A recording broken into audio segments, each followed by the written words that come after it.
आज के topic start करते हैं। टॉपिक का नाम है डिफ्लेक्शन ऑफ बीम। आज हम डिस्कस करने वाले हैं डिफ्लेक्शन ऑफ बीम के मोमेंट एरिया मेथड की। मोमेंट एरिया मेथड, तो मोमेंट एरिया मेथड में सबसे पहले है मोमेंट मतलब किसी भी चीज़ का मोमेंट उस चीज़ के डिस्टेंस के साथ मल्टीप्लिकेशन होता है। तो एरिया का मोमेंट है तो एरिया का डिस्टेंस के साथ मल्टीप्लिकेशन होगा, यह इसका की पॉइंट है।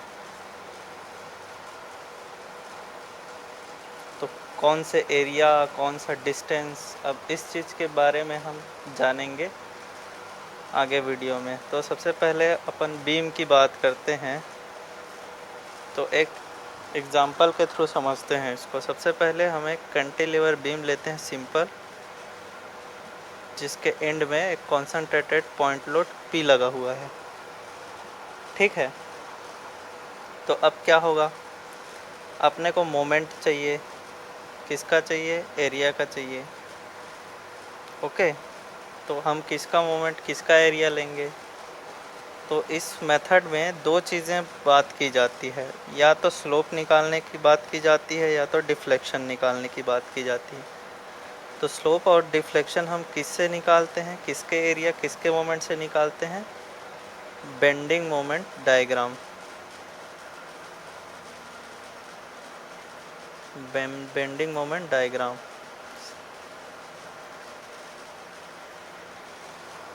ठीक है, तो जो स्लोप होता है, स्लोप वो क्या होता है, area of bending moment upon EI diagram. और जो आपका डिफ्लेक्शन होता है वो क्या होता है, moment of area of bending moment diagram. ठीक है, बेंडिंग मोमेंट डायग्राम नहीं, sorry, moment upon M upon EI diagram.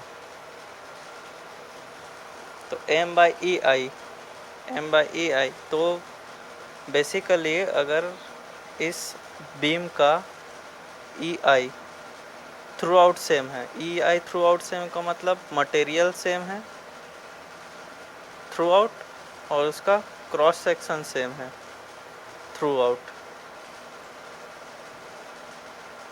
Same. ठीक है, तो इस केस में अपन क्या करेंगे,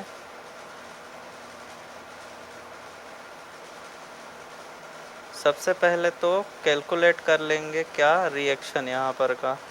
तो P का रिएक्शन P आने वाला है, और ले लेते हैं लेंथ इसका L। तो मोमेंट रिएक्शन कैसे आएगा, इस सेंस में मोमेंट रिएक्शन क्या आ जाएगा इसका, P इंटू L।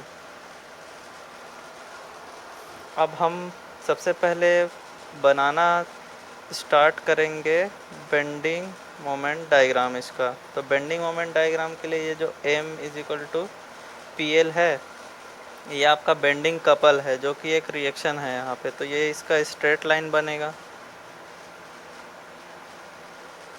नीचे की तरफ जा रहा है, मतलब ये क्या है, ये आपका होगा हॉगिंग बेंडिंग मोमेंट। तो हॉगिंग को लेते हैं निगेटिव, इसलिए निगेटिव साइड में इतने मैग्नीट्यूड का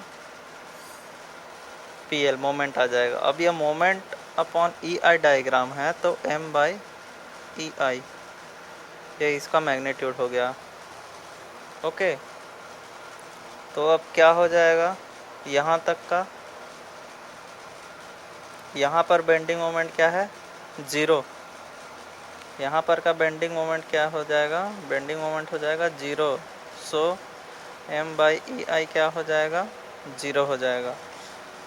अब पॉइंट लोड है, तो वेरिएशन बेंडिंग मोमेंट का लीनियर वेरिएशन, तो यहाँ से यहाँ तक लीनियर वेरिएशन होगा। तो अब वेरिएशन का इक्वेशन क्या हो जाएगा, P into x, cross section, यहाँ से x डिस्टेंस अगर लेते हैं तो यहाँ से PX ये लीनियर वेरिएशन।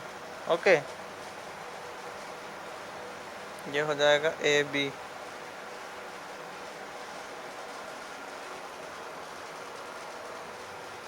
अब इसमें कॉन्सेप्ट आता है एक ठो रेफरेंस पॉइंट और ओरिजिन का। तो रेफरेंस पॉइंट किसको लेते हैं? जीरो स्लोप, जेड और जीरो स्लोप। रेफरेंस का मतलब क्या हो जाता है? उसके रेफरेंस में निकालना है अपने को। और ओरिजिन का मतलब जहाँ से एक्स बार लेते हैं वो नॉन ज़ीरो स्लोप होता है, नॉन ज़ीरो स्लोप। और ये वो पॉइंट होता है जहाँ का अपने को वेयर डिफ्लेक्शन, जहाँ का अपने को डिफ्लेक्शन या स्लोप फाइंड करना है, इज टू बी फाइंड। तो यहाँ पर अगर देखें तो जीरो स्लोप कहाँ पे मिलेगा? फिक्स्ड एंड पे जीरो स्लोप मिलता है। तो अपना रेफरेंस क्या हो जाएगा? रेफरेंस हो जाएगा ए। रेफरेंस क्यों बोल रहे हैं ये अभी थोड़ा देर में पता चलेगा। तो रेफरेंस हो जाएगा आपका ए और ओरिजिन क्या हो जाएगा? बी।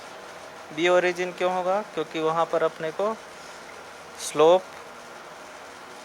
या डिफ्लेक्शन फाइंड करना है, इसलिए क्या हो जाएगा? बी ओरिजिन हो जाएगा। अगर यहाँ पे कोई पॉइंट सी रहता और इसको अगर फाइंड करते, सी पे डिफ्लेक्शन और स्लोप फाइंड करते, तो सी अपना हो जाता ओरिजिन।